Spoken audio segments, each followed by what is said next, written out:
इस दुनिया में अगर संकट से दूर करने का अगर कोई तरीका है तो भगवान का नाम और उसकी लीला, और दूसरी कोई ऐसी दवाई नहीं है जो संकट और मानसिक परेशानियों से दूर कर सके। नारायण बैठे बैकुंठ पे करे हृदय विचार, बने बहानवश कछु के लू तल अवतार। माता बोली कि भाई मुझे अकेला छोड़ दो, मैं तो तुम्हारे बिना अधूरी हूँ। कहते हैं कि मैं जब पैदा होऊंगा उसके कुछ समय बाद तुम्हें भी बुला लूंगा। जय श्री राम। जब ये कहा उसी समय भगवान के मन में जैसे ही ये संकल्प आया, संकल्प की सिद्धि के लिए सनक, सनंदन, सनातन और सनत कुमार, 4 राजकुमार आकर के, ये जवान है। जवान क्या है? हमेशा एक सी अवस्था रहती है इनकी। इनके मन में विचार हुआ, जैसे ही नारायण भगवान विचार कर रहे हैं, वैकुंठ के द्वार पर आए, जय और विजय द्वार पर 2 खड़े हैं। उन्होंने जैसे ही रोका, कहा अंदर नहीं जा सकते। क्यों? कहा मैया पिताजी की ड्यूटी चल रही है, आपस में मीटिंग कर रहे हैं। जय श्री राम। कहा तुम हमें रोकते हो, इस वैकुंठ में खड़े होने के बाद, इतने बड़े द्वार पर होने के बाद तुम हमें रोक रहे हो, और वो भी भगवान के दर्शन के लिए। जाओ राक्षस बन जाओ। सिर्फ इतनी सी बात कहने के बाद भी उनके मन में ये आया कि यहाँ पर पहुंचने के बाद ही मन में विकार है, इस स्थान पर पहुंचने के बाद भी तेरी मेरी बनती है, तो यहाँ पर तुम रह नहीं सकते। उसी समय कहा भक्त बन करके जाओगे तो भाई 6 वर्ष रहना पड़ेगा, 6 जन्म रहना पड़ेगा। और भैया अगर राक्षस बन करके जाओगे तो 3 ही जन्म के अंदर उद्धार हो जाएगा। जय श्री राम। भगवान ने जैसे ही श्राप दिया, उसी समय नारायण भगवान आए। नारायण के आते ही उन्होंने कहा महाराज ये क्या किया तुमने? कहा हमने तो श्राप दे दिया, आप श्राप वापिस लो। कहा श्राप तो वापिस नहीं हो सकता, लेकिन इतना काम हो सकता कि ये राक्षस बने और इनका उद्धार करने के लिए प्रभु आप जाओ। जय श्री राम। उसी समय जब ये आशीर्वाद दिया, उद्धार करने की बात कही, उन्होंने कहा कि हम राक्षस बनने को तैयार है, मैं देवता नहीं बनना। हम राक्षस बन करके भगवान के नाम का सुमिरन करके अपना कल्याण करवा लेंगे। द्वार पार हरि के प्रिय दो, जय और विजय जान सबको। कहते हैं जिसकी इस देश में जय हो वो जय है, और जिसकी विश्व में जय हो वो विजय है। प्रेम से बोलो जय श्री राम। ऐसे जय और विजय को श्राप मिला। एक कारण तो पार्वती ये हुआ, भगवान नारायण के धरती पे आने का। प्रेम से बोलो जय श्री राम। आप तो कह रहे हो बहुत सारे कारण है, दूसरा कारण कौन सा हुआ भगवान के आने का? कहते हैं एक समय नारायण भगवान ने छल किया। क्या किया? भगवान भी छल करते। प्रेम से बोलो जय श्री राम। भगवान ने छल किया, और कैसा छल किया? छल कर टाले उल्लास व्रत प्रभु भगवान ने छल किया। छल क्यों किया? छल कैसे किया? क्या भगवान भी छलिया है? क्या भगवान भी असत्य का साथ देते हैं? माता पार्वती प्रश्न दे रही। बाबा कहते हैं हाँ, वह भी छलिया है और वो भी असत्य का साथ देता है, लेकिन असत्य का साथ का और कैसे? कहते हैं एक ऋषि, और वो ऋषि ऐसा तपस्या करके अपने जीवन में शक्तियों को भर रहा है। क्या नाम है इसका? जलंधर। हाँ, जल से पैदा होने वाला ये जलंधर, जब इसने अपने तपस्या करके पूरे विश्व को जीत लिया, विश्व को जीतने के बाद अब ब्रह्मा आदि ऋषियों से अपनी सेवा करवाता है। और भाई जितनी स्त्रियां उनके साथ दुष्कर्म करता है, इसके राज्य में मदिरा, पान, जुआ, गौ हत्या और जितने भी पाप कर्म सब होते हैं। लेकिन कारण क्या है? ये मरता क्यों नहीं? हम काऊके मरे न मारे, वरदान है। क्यों नहीं मरता भाई? इसलिए नहीं मर रहा है क्योंकि इसकी पत्नी के गले के अंदर एक माला है, और उस जय माला को लेकर के उन्होंने गले में डाल दी। पर भगवान ने आशीर्वाद दे रखा है, जब तक पाती व्रत धर्म टूटेगा नहीं तब तक जलंधर मरने वाला नहीं है। उस माला को तोड़ने के लिए भाई इसकी पति व्रत धर्म का नाश होना चाहिए। प्रेम से बोलो जय श्री राम। ये आशीर्वाद, ये प्रेम है। प्रेम से बोलो जय श्री राम।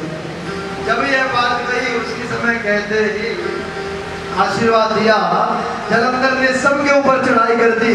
चढ़ाई करने के बाद बाबा भोलेनाथ जाते हैं लड़ने के लिए, भोलेनाथ हार जाते हैं। विष्णु जी जाते हैं लड़ने के लिए, विष्णु जी आ जाते हैं। ब्रह्मा जी जाते हैं लड़ने के लिए, ब्रह्मा जी हार जाते हैं। 33 करोड़ देवी देवता खड़े हो जाते हैं, सबके सब हार जाते हैं। क्यों? क्योंकि तपस्या से बड़ा कोई भी बल नहीं है, तब से बड़ी कोई पूजा नहीं है। तपस्या करती है इसकी पत्नी, फल मिलता है जलंधर को, लेकिन जलंधर उस पुण्य कर्म से, उस पुण्य के धन से सारे पाप कर्म करता है। अब नारायण ने सोचा भाई सीधे तरीके से तो काम हो नहीं रहा, अब उल्टे तरीके से करना चाहिए। बाबा भोलेनाथ को कहा भाई सुनो, इस जलंधर की वजह से करोड़ों देवी देवता परेशान है, काम करो तुम इसको युद्ध में बुलाओ और इधर से मैं जलंधर बन करके इसकी पत्नी के पास जाऊंगा और इसका पातिव्रत धर्म विनाश कर दूंगा। प्रेम से बोलो जय श्री राम, सभी बोलो जय श्री राम। भगवान छल कर रहे हैं, माफ कर रहे हैं, ठीक कर रहे हैं भगवान, ठीक कर रहे हैं, क्या गलत कर रहे हैं? क्यों कर रहे हैं? आप कर रहे हैं भाई, प्रेम से बोलो जय श्री राम। कैसे ऐसे कर रहे हैं?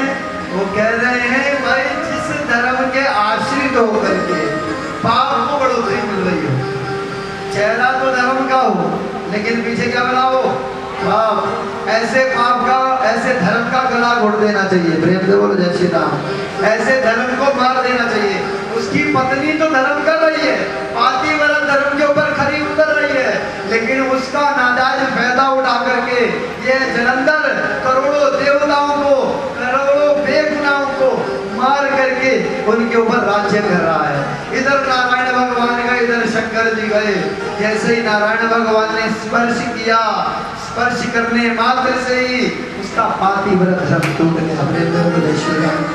जैसे ही पातिव्रत धर्म टूटा, पातिव्रत धर्म टूटते ही इधर बाबा भोलेनाथ ने अपना त्रिशूल लिया और त्रिशूल लेकर के जलंधर की छाती पे पैर रखा और त्रिशूल लेकर के जैसे ही गले के अंदर डाला, गले में डाल करके गर्दन उतार दी।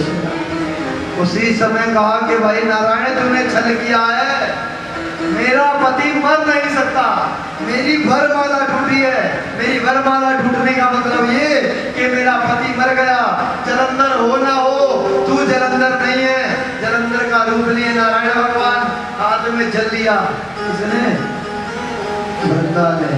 वृंदा कहती है मैं तुम्हें श्राप देती हूँ, जाओ तुम अभी के अभी पत्थर बन जाओ। भगवान को जैसे ही श्राप दिया, भगवान उसी समय पत्थर बन गए। तीनों लोगों में हाहाकार मचने लगा, बादलों की गर्जना होने लगी, बिजली खड़कने लगी, नाना प्रकार से हवाएं चलने लगी। जब ऐसा मनोहर दृश्य, ऐसा स्वरूप देखा, बाबा भोलेनाथ समझने लगे कि भाई हो ना कुछ गड़बड़ हो गई। इधर जलंधर को मार करके बाबा भोलेनाथ देख रहे हैं, नारायण भगवान क्या बन गए? पत्थर बन गए। एक स्त्री, एक पतिव्रता स्त्री के श्राप से भगवान भी पत्थर बन गए। जब ऐसा स्वरूप देखा, उस पतिव्रता स्त्री वृंदा ने अपने आप को जला करके भस्म कर दिया। बाबा भोलेनाथ ने हाथ में कमंडल, उसमें गंगा जल लिया और गंगा जल डाल करके सबसे पहले उस भस्म के ऊपर छींटा लगाया और वह वृंदा क्या बन गई? तुलसी। बोलो तुलसी मैया की। इधर शालिग्राम जी, इधर जलंधर का रूप लिया नारायण भगवान ने, हाथ में जल लिया और सोचा अगर अत्यधिक विलंब हो गया तो पृथ्वी का नाश हो जाएगा। हाथ में जल लेकर के जैसे ही छींटा लगाया, वह जलंधर की मूर्ति बनी हुई पत्थर वो क्या बन गए? शालिग्राम। बोलो शालिग्राम भगवान की। इनको आपस में रखने मात्र से आदमी के दिल के सारे रोग समाप्त हो जाते हैं। प्रेम से बोलो जय श्री राम। ये साइंटिफिक है, क्योंकि जो चीज जो शालिग्राम के अंदर आयरन पाया जाता है और तुलसी के अंदर होता है, गंगा जल को जो स्नान करवा करके, शालिग्राम जी को स्नान करवा करके, उसके ऊपर चंदन लगा कर उसका जो आचमन करता है, उसके अंदर एक ऐसा आयरन होता है, ऐसे व्यक्ति को कभी भी दिल की बीमारी नहीं होती। प्रेम से बोलो जय श्री राम। वह दिल में मजबूत रहता है, वह हार्ट पेशेंट नहीं बनता। ऐसा मैं नहीं कह रहा, ऐसा वेद भी कहते हैं, और ऐसा बाल गोविंद डॉक्टर MBBS कर रखी है उन्होंने हमारी जानकारी में, उन्होंने मुझे बताया। प्रेम से बोलो जय श्री राम। भाई यह परमात्मा भी उस पापी व्रत के आश्रित होकर के उनको भी श्राप लगा, और श्राप लगने के बाद वह भी अधीर हो गए। प्रेम से बोलो जय श्री राम। उसी समय कहा कि तहाँ जलंधर रावण भयम रणहति राम परम पद दयम। बाबा भोलेनाथ ने कहा जलंधर तूने अपनी जिंदगी में पाप तो किया है, लेकिन तेरी पतिव्रता थी, तो अगले जन्म में जाके क्या बनेगा? रावण। अगले जन्म में रावण बनेगा। कहा ये कारण हुए। कहा प्रभु और भी कोई कारण हुआ है? उसी समय का कारण तो हुआ है। बाबा भोलेनाथ ने हाथ उठाए और कहा कि अब जो कारण हुआ है वह कारण तुम्हारे घर से संबंधित है। प्रेम से बोलो जय श्री राम। कहा पार्वती तुम्हारे घर का आदमी है जिसने शराब दिया नारायण को। माता पार्वती सर खुजाने लगी। प्रेम से बोलो जय श्री राम। कहा मेरे घर का व्यक्ति, उसने नारायण को शराब दे दिया, ऐसा कौन सा व्यक्ति हुआ है? उसी समय बाबा भोलेनाथ कहते हैं जय सिया राम, जय जय सिया राम, जय सिया राम, जय सिया राम।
नारद श्राप दे नारद श्राप दे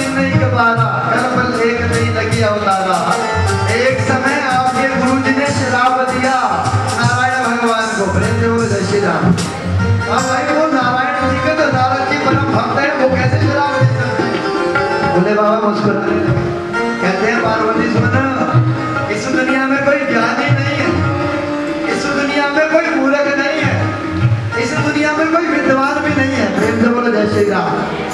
ये हमारी जिंदगी का भ्रम होता है कि मैंने अपनी जिंदगी में इतना बड़ा काम कर दिया।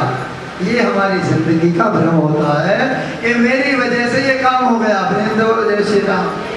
कहते हैं भोले भी हंसी महेश तब ज्ञानी मोड़ नहीं कोई, यही जैसे रघुपति करें जब सुखसते क्षण। पार्वती इस दुनिया में कोई ज्ञानी नहीं है, कोई मूर्ख नहीं है। भोले भी हंसी महेश तब ज्ञानी मोड़ नहीं कोई, फिर जही जस रघुपति करें जब सोसते तन होए क्षण होए। भाई वह व्यक्ति वैसा उस समय हो जाता है जैसा रघुनाथ जी चाहते हैं। प्रेम से बोलो जय श्री राम। कैसे हो जाता है? कहते हैं एक समय की बात है, एक भक्त था भगवान का परम प्रिय, और जैसे उस राजा के ऊपर विपत्ति आनी, एक राज्य की बात, एक राजा के ऊपर बहुत बड़ी विपत्ति आनी थी, एक भक्त बन करके भगवान वहां पहुंच गए। प्रेम से बोलो जय श्री राम। भगवान का भक्त तो करता, लेकिन धन के मामले में बड़ा लोभी था। प्रेम से बोलो जय श्री राम। कहता राजा तेरा इतना बड़ा राज्य है, मुझे ऐसा कोई काम बता जिसके करने से मुझे तू डेली कहती नित्य एक सोने की मुद्रा दे। कितनी मुद्रा दे? डेली एक सोने की मुद्रा दे। तेरा इतना बड़ा राज्य है, तू समाज दबाने को कर सकता है, जो काम करेगा मैं वो करने को तैयार हूँ। प्रेम से बोलो जय श्री राम। राजा लोभी, राजा ने क्या किया, कहा कि इसको पकड़ो, इसको काल कोठरी में डाल करके उल्टा टंगा दो। प्रेम से बोलो जय श्री राम। जब ये बात कही उसी समय महाराज को उल्टा टंगा दिया। अब ये भक्त कौन है? भगवान का रूप लेकर के। समय व्यतीत हुआ, राजा को अच्छा नहीं लगा। जब राजा को अच्छा नहीं लगा उसी समय संतों को बुलाया। कहा संत क्या किया जाए? हो सकता है कोई विपत्ति आनी हो, राजा एक काम कर, अपनी रक्षा के लिए, अपने पूरे राज्य की रक्षा के लिए उसको खड़ा कर दे, तैनात कर दे। तेरी पूरी सभा का, पूरे साम्राज्य का रक्षा में जितना खर्चा आता है एक मुद्रा से बहुत कम है। एक काम कर, इसको नित्य एक मुद्रा दे दिया। प्रेम से बोलो जय श्री राम। अब महाराज को सारा दिन डंडा लेकर के राज्य के चारों तरफ भागता फिरता। एक दिन वहां पर होनी बन करके आ गई। कौन आ गई? और होनी के आगे किसी की नहीं चलती। प्रेम से बोलो जय श्री राम। होनी के आगे जैसी होनी होते है वैसी उपजे शुद्ध, और होन हमारे हृदय में से विसर्जात सब शुद्ध। प्रेम से बोलो जय श्री राम। किसी की मृत्यु अगर रोड पर लिखी है उसको कह दो भाई तेरी मृत्यु लिखी है, तुझे रोड पर नहीं जाना। कोई ना कोई ऐसा बहाना बनेगा, वो खड़ा होगा, मृत्यु वहां चल करके नहीं आएगी, वो खड़ा होगा और वो खड़ा होने के बाद रोड पे जाएगा, एक्सीडेंट होगा। जय श्री राम। प्रेम से बोलो जय श्री राम। ये होनी है। वह होनी बन करके आई भक्त के पास, हाथ जोड़ के खड़ी हो गई। महाराज तुम्हारे राजा के राज्य में से सारी संपत्ति को मैं ले जाने के लिए आई हूँ। प्रेम से बोलो जय श्री राम। जब कहा कि मैं सारी संपत्ति को ले जाने के लिए आई हूँ, कहा इसकी कीमत बोलो, कीमत क्या है? कहा इसकी कीमत कुछ भी नहीं है। कहा मैं अपने प्राण दे दूं फिर भी नहीं। हाँ हो सकता, भगवान के यहाँ पर समझौते वाली बात होती है। प्रेम से बोलो जय श्री राम। हाँ हो सकता है। कहा तेरे अपने प्राणों से भी प्राण प्रिय तेरे बच्चे और तेरी पत्नी, एक काम कर, तो अपनी पत्नी को और अपने बच्चों को मेरे पास ले आ और मैं उसकी गर्दन काट करके अपने साथ ले जाऊंगी। क्या ऐसा हो सकता है? उस भक्त के नेत्रों में अश्रु भर आए, और जैसे ही अश्रु भर करके आए, लेकिन वो रोता हुआ उन बच्चों को अपनी पत्नी को ले आया।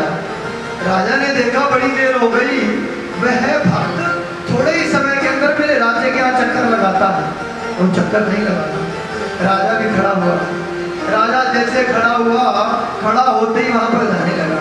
जैसे ही पहुंचा, उसने देखा कि इस भक्त के बच्चे और पत्नी होनी ने कराल रूप लिया। पहले बच्चे की गर्दन उतारी, पत्नी की गर्दन उतारी। उसने सोचा मैं जी करके क्या करूंगा बिना पत्नी और बच्चों के, अपनी गर्दन को उतारी। राजा देख रहा। राजा ने सोचा ऐसी सुख संपत्ति किस काम की जो मेरे ही मुझसे दूर हो जाए और मेरे मुझसे दूर हो जाए, मुझे सुख संपत्ति मिले। होनी से कहते हैं राजा हाँ एक काम करो, मेरी भी गर्दन उतार दो अगर कुछ होता हो तो।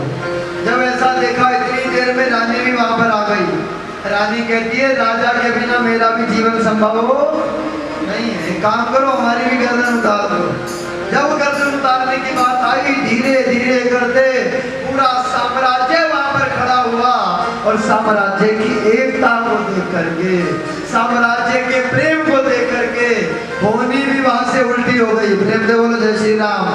होनी ने कहा कि भाई मैं तो एक को मारती, इतने सारे लोगों को कैसे मार सकती हूँ?